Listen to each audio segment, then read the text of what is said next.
Hello and welcome to another edition of An English Guy Watching Wrestling. I'm the English Guy, I'm Nick. Thank you so much for clicking on another video. And if you've seen my previous videos, you realise that the background's a little different. I'm a different location right now, but you know what? The video reviews will keep on going. I meant to upload this one yesterday. I was a little bit busy, so got a bit of a lull in the reviewing time, but here we are. We're going to review the 6th of, I believe it was 6th, let's double check. Yes, 6th of April 2021 edition of AEW Dark. With that being said, jump right into it. The opening match was a 6-man tag match. It was Evil Uno, Stu Grayson, and Alex Reynolds versus Jake St. Patrick, Sage Scott, and Chandler Hopkins. And again, it's really, really good to see the Dark Order as of late starting to get a bit more of a mixture in their tag teams. Very, very rarely do you see these three of members of the Dark Order tag together, but I'm all for it. All the good for that kind of stuff. And this was a fun opening 6-man tag match, and Dark Reynolds, Dark Reynolds, Alex Reynolds is part of it. Dark Order are starting to get more and more momentum with their war with Matt Hardy's organisation, shall we say. And it's been fun to watch, but this was a fun 6-man tag match to open it. And of course, Evil Uno and Stu Grayson looking good as always. So is Alex Reynolds. And I really like the fact he's doing a small package driver as a finisher now. You don't see that very often these days of wrestling, so definite thumbs up to that. And a fun opening 6-man tag match. And next match was Ricky Starks, Brian Cage and Powerhouse Hobbs versus Brick Aldridge, Justin North, and Hayden Backlund. Now, I was right, Backlund. But basically, as you know, the Dark Team Taz has been going a little bit through a disorganisation lately, with the respect being shown to Sting by Brian Cage not too long ago on Dynamite. And interesting to see that it was a very different kind of tag match this week, because if you've seen Team Taz lately, they have a little bit of disagreements. In this match, they seem to smooth things over a little bit, and that's really, really good to see. And because I think there's a lot more to go with Team Taz because of the individuals involved. And Brian Cage had a little bit of a push, which I'm all for. Will Hobbs has been given a chance. Ricky Starks, who's I think a future star, a future world champion, hasn't been given the opportunity, but I think very, very soon they will. So definite thumbs up to what was a very short match, 4 minutes and 12 seconds. And Rochambeau by Ricky Starks. Brian Cage didn't tag himself in. Ricky knew what he wanted to do, tagged in Brian Cage, hit the draw claw, got the 1, 2, 3. So there you go. More cohesion within Team Taz, which you like to see. So thumbs up for that. And next match was Rex Lawless and Dean Alexander versus Jurassic Express. And this was, I think, maybe one of the shortest, if not the shortest match on the card. It was a squash match, Jurassic Express picking up the win very, very, very quickly, 1 minute 42. So there you go, thumbs up. Ahead of their very, very good tag match with Bear Country on Dynamite, which I've yet to watch. But the Jurassic Express is, so there you go. And next match was Fuego del Sol versus Ryan Nemeth. Now, when I saw this one announced, I thought this is going to be very good because of how good both men have been of us late. And it was actually a very good match, to be fair. And Ryan Nemeth has got charisma for days. And he's also got the flair, the style of what a star. And as simple as that, really. And Fuego del Sol yet to pick up his win in AEW. And I'm so upset because I love Fuego del Sol. But he had a very strong showing here. So did Ryan Nemeth. And even though it was only just over 6 minutes, this was actually quite a good match. Good back and forth wrestling from both men. And Fuego del Sol doing things I've never seen him do before, which I'm all for. But for what time this had, this was actually quite a good match. And Ryan Nemeth picking up the win.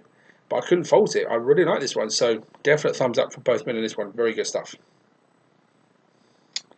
And next match was... Oh, this was the shortest match on the card, actually.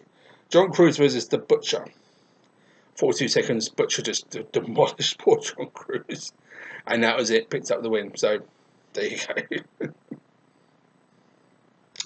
next match was Sea Stars versus Vert Vixen and Jasmine Allure. And despite the fact this is only 4 minutes and 33 seconds, this was good. Sea Stars' first official tag team debut match in AEW. And of course, I've been fond of Sea Stars for a while. I know exactly how Del Miexo and I won't even try and pronounce them anyway. But Sea Stars I've been fond of for a long time. I've been seeing them wrestle so many different times. I really enjoy their cohesion as a tag team. And legitimately, I think the first AEW tag team in the female division are actually sisters. And they are actually sisters in real life, so that's pretty cool to see. But I enjoyed this match for what it was. It was a fun tag match. And Jasmine Law and Vert Vixen got some good offense in as well. But when I saw C-Stars getting the win, I was happy for them because I really do like them. Hopefully, they'll get more opportunities in the female division in AEW. Who knows? Definitely wouldn't mind seeing it. But for what this match was, it was good back and forth wrestling, and C-Stars were given a good debut to show what they can do. So, thumbs up for that. The next match was another female tag match. Red Velvet and Kylan King versus Maddie Ronkowski and Vipress. And again, even though it was only 5 minutes and 30 seconds, this was good stuff. And Red Velvet, Kylan King, and Big Swole have kind of formed a unit, shall we say, in AEW lately. And I like it. I'm all for it. And you don't see many female wrestlers do that in AEW. But I'm definitely not against it. This was a fun tag match, to be fair. And Vipress and Maddie getting some decent offense in as well. I mean, the women's division, as I said before, it's been very, very good to see it. And this was definitely no exception. What it was, a short match, but a good match from all four ladies. So definitely can't fault that. Good to see Velvet and Kylan King pick up the win.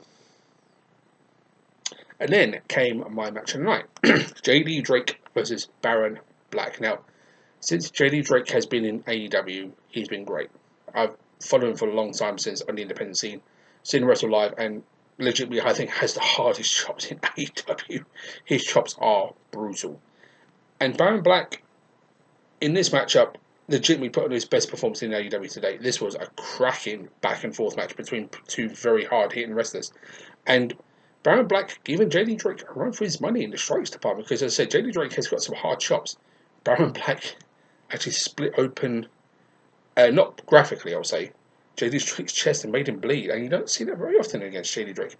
But I definitely couldn't fault the work rate from both men. This was a fantastic match. One of the best matches in terms of back and forth hard hitting style, shall we say, in the AEW Dark that I've seen for some time. It was really entertaining. So this was legitimately a great back and forth match, and JD Drake is just getting better and better. And this was Baron Black's best performance to date, and I do like Baron Black. I think it's great.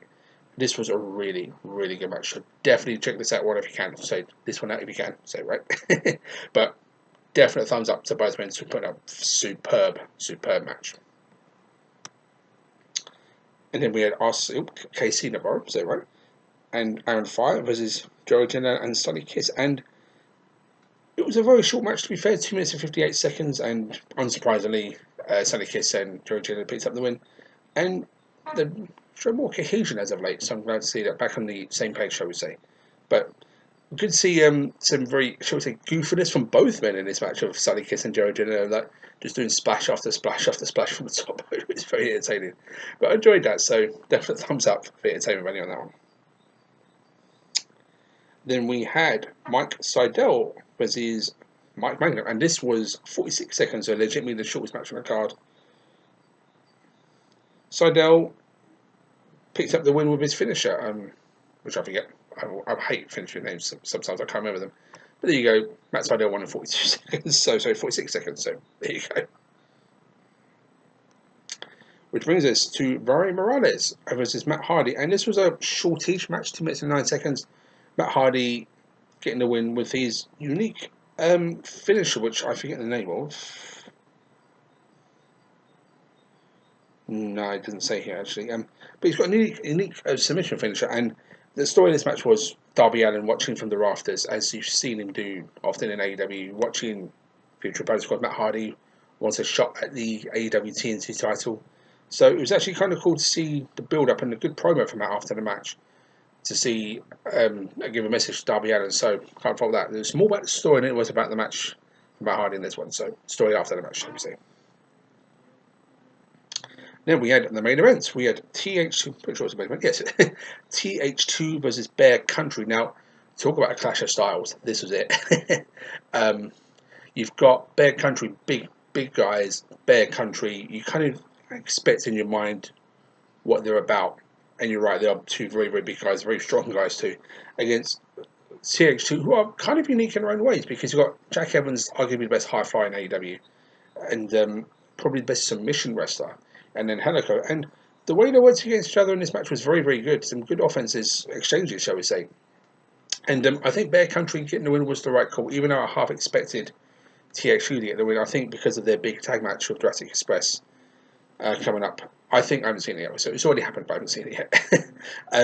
It was a fun tag match. I enjoyed this one, and the Clash style seemed to work very, very well because of the absolute insane strength that Bear Country had. Managed to overpower both men to get the win. So Bear Country getting some good momentum and some good pushes, shall we say, in AEW. And I'm all for it because I do like Bear Country. I think they're great. I think them turning heel is working very well too. So definitely can't fault that. Thumbs up. And thumbs up to an entertaining episode of AEW Dark. And with that being said, that is it for this review. Sorry. Thank you so much for watching. I will see everybody next time. But until that time, take care.